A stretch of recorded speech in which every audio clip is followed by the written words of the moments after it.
말 잘하는 이방의 실수.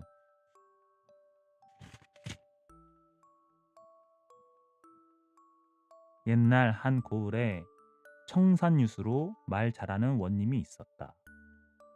그런데 수하에 있는 이방이 말을 먹는지라 어느 날 감사와 함께 술잔을 나누다가 자기 고을에는 말 잘하는 이방감이 없으니 감사 보고 이방을 알선해 달라고 부탁하였다. 구변이 좋은 원님은 입만 벌리면 청산유수인지라 하루 공무를 일찍 끝내고는 늘상 평복 차림으로 앞집에 가서 그 집 노인과 바둑을 두면서 고담하기를 즐기었다. 오늘도 원님은 주인집 노인과 마주 앉아서 바둑을 두며 이야기판을 벌리었다. 말이란 툭하기 다르고 탁하기 다르다고. 원님이 말꼭지를 떼자 노인이 제꺽 받았다.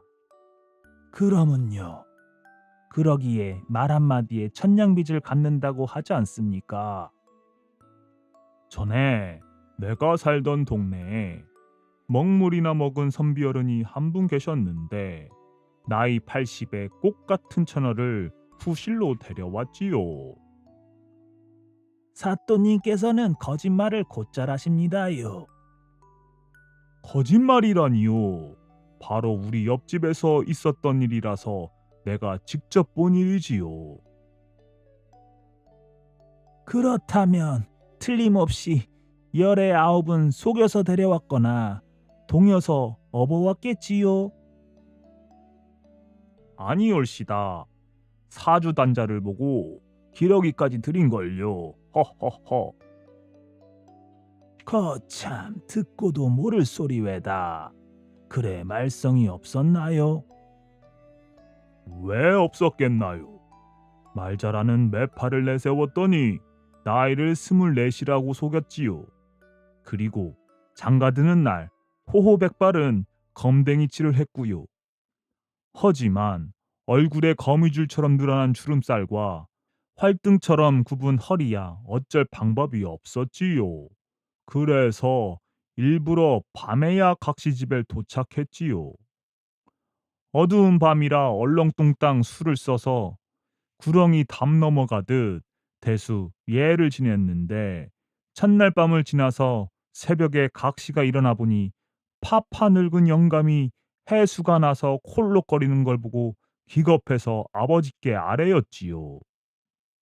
장인되는 어른이 들어와 보니 분명 파파 늙은 영감이라 분하고 원통하고 괘씸해서 사위의 목덜미를 거머쥐고 따졌습니다요. 아무렴 당연한 일이지요. 여보게 자네 나이가 얼만가? 예, 24시올시다. 그럴 수 있나? 24인데 얼굴엔 웬 박고랑 천지야? 응? 예, 42이올시다. 뭐? 뭐? 42인데 곱사등이야? 입은 비뚤어져도 말은 바른 대로 하라고. 왜 바른 말을 못해? 예, 동서남북으로 20이올시다. 동서남북이 20이라? 그럼 그게 80이 아닌가? 그렇사옵니다. 그러면 그렇겠지. 그러고 보니 자네 나이가 내 장인의 나이보다 많은데 왜 처음부터 속였나? 속이긴 누가 속였다고 그러십니까? 뭐? 속인 일이 없다고? 그러면요. 사주단자에도 고지고대로 똑똑히 적어보는 걸요. 그건 그렇고 방금까지도 뭐라고 했나? 24네, 42네 하고 대답하지 않았나? 그랬습지요 장인님. 24시면 얼마입니까? 가만히 있자. 24시면 80이지. 그렇지요. 42이면 얼마입니까? 42이면 80이지. 그것 보시지요. 제가 언제 거짓말을 했다고 그러십니까? 듣고 보니 따는 그렇구만.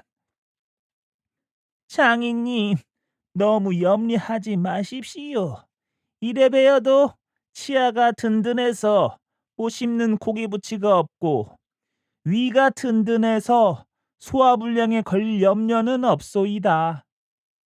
명년 춘삼월에 사윤에 사는 형편도 보고 외손자도 하나 볼 겸 겸사겸사해서 놀러 오십시오. 이렇게 되다 보니 울며 겨자 먹기로 딸을 주고 말았다네. 하하하.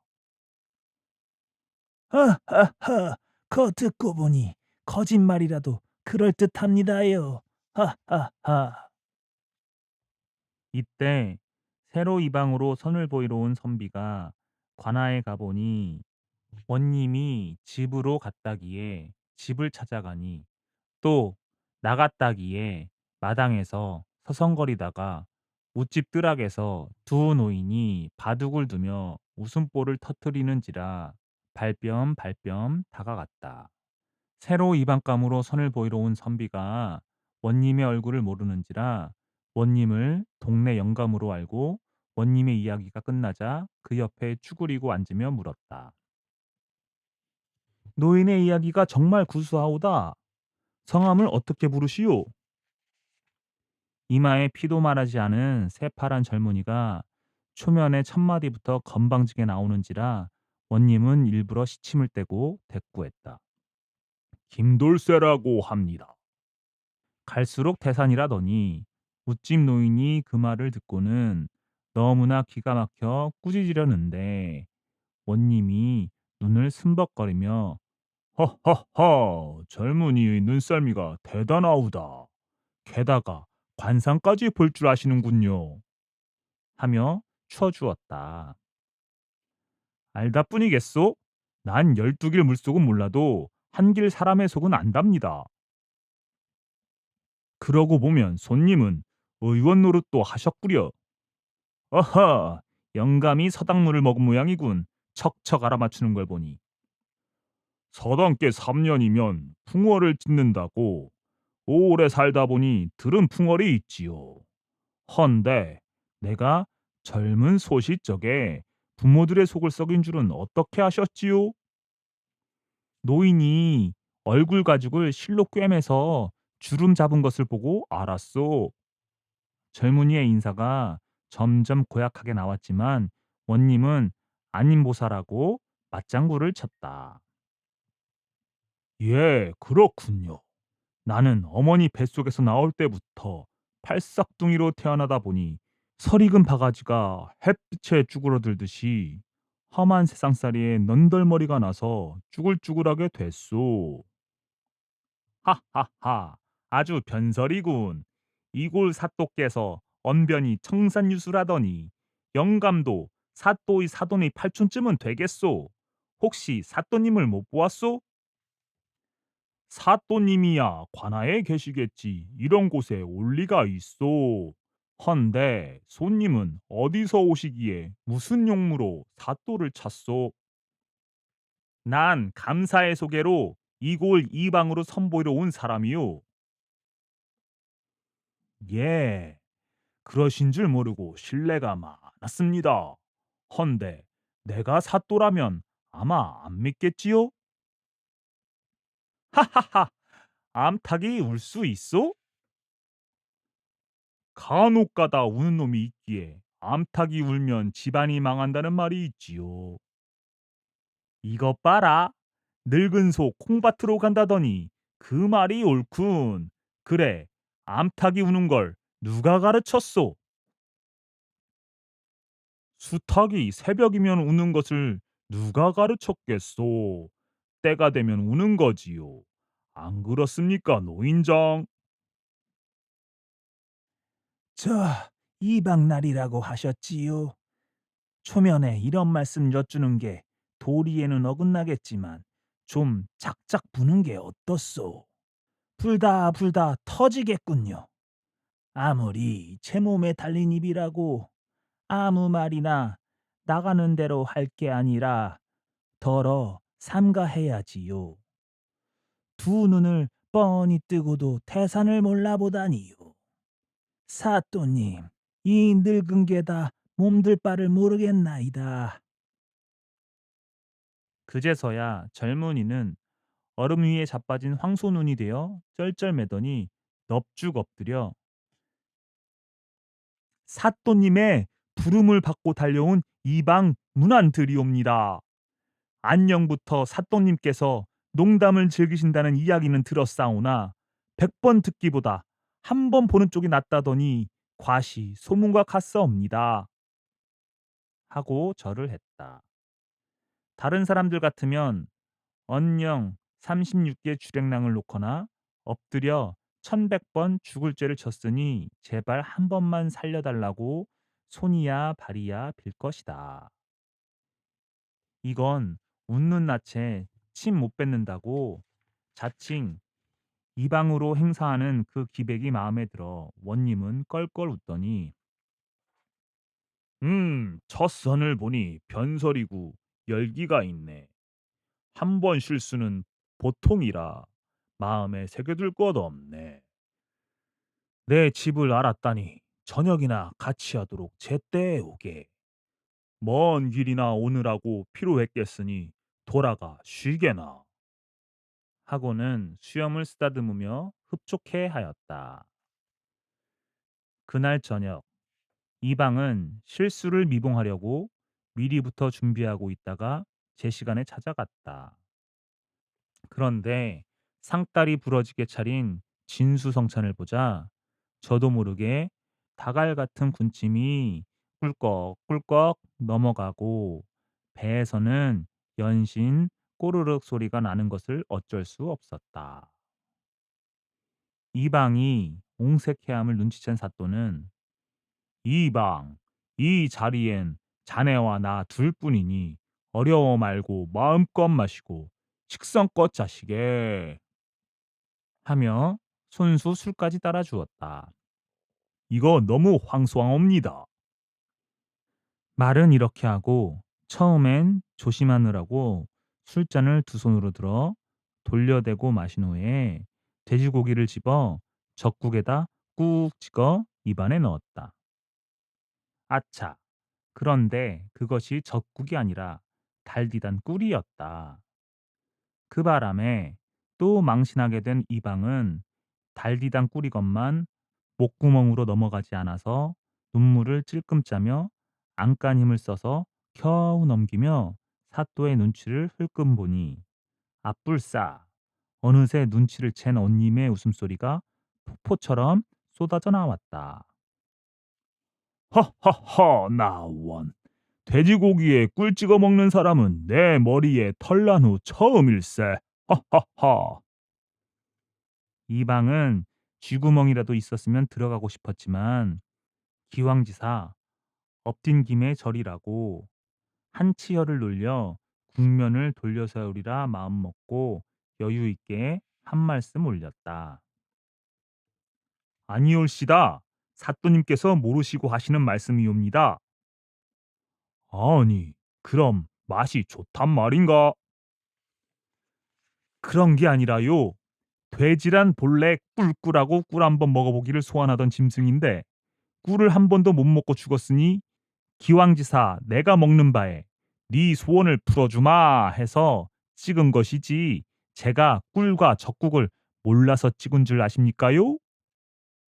원님은 임기응변으로 둘러붙이는 이방의 말이 밉지 않아서 허허허 손등이나 손바닥이나 업어치나 뒤집어치나 피장파장이지. 아무렴 잔나비도 나무에서 떨어질 때가 있는데 아무리 말 잘하는 이방이라고 실수할 때가 없겠나. 하하하. 하지만 둘러붙이는 재간만은 대단하네. 어서 꿀꿀이의 소원을 풀어주게나. 하며 돼지고기를 담은 목기와 꿀종지를 이방 앞으로 밀어놓았다. 이튿날 아침 조회 때였다.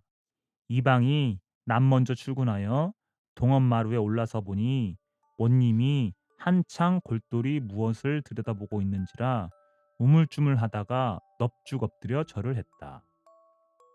그래도 원님이 보았는지 말았는지 아무런 응대도 없는지라 혹시 원님께서 미처 못 받는가 해서 다시 절을 하고 일어서는데 맙소사 원님의 두 눈썹이 한데 모이더니 자넨 절을 2번씩이나 하는 걸 보니 내가 그래 죽은 사람이란 말인가?